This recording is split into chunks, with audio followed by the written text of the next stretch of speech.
Elgesio ir emocijų sunkumai – tai sutrikimo lygio nesiekiantys, elgesio ir emocijų požymiai trukdantys asmens socializacijai ir saviraiškai. Jie gali pasireikšti netinkamu, nepriimtinu ir agresyviu elgesiu tam tikrose situacijose.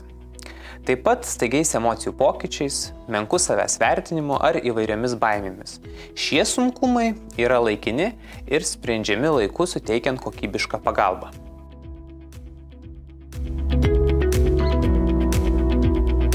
Elgesio ir emociniai sutrikimai įvardijami kaip heterogeniška grupė sutrikimų, pasireiškiančių elgesio ir emocinėmis reakcijomis, ryškiai besiskiriančiomis nuo įprastų amžiaus, kultūros ir etinių normų bei išreikštų nedėmesingumu, impulsyvumu ar prasta elgesio reguliacija.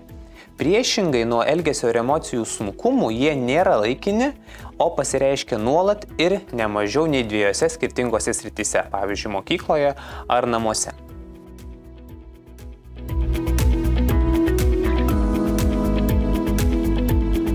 Vienas iš pagrindinių šiuos sutrikimus lemiančių veiksnių yra paveldimumas.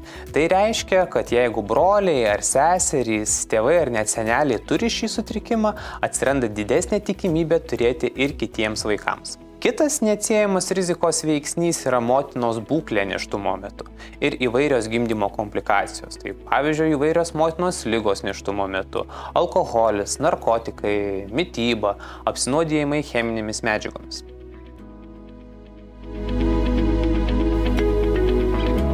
Prie biologinių faktorių yra ir kiti veiksniai, pavyzdžiui, patologiniai santykiai šeimoje.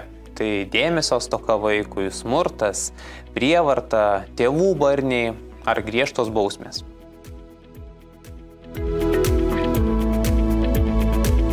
Taip pat elgesio ir emocijų sunkumus ar sutrikimus gali lemti netinkama patirtis mokykloje. Tai pavyzdžiui, vaiko atstumimas ar žeminimas, patyčios, pernelyg didelė drausmė ar jos stygius.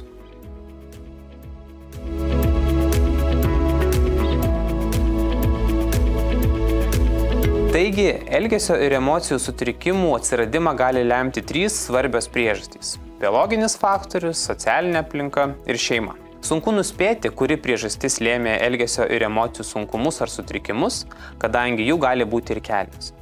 Mes, tėvai ir specialistai, neturėtumėm susikoncentruoti vien tik į tai, kas lėmė vaiko sutrikimą ar sunkumą. Reikėtų pabūti tokiais elgesio detektyvais, nes už kartais paprasto vaiko dėmesio siekimo būdo gali būti pasislėpę kur kas daugiau.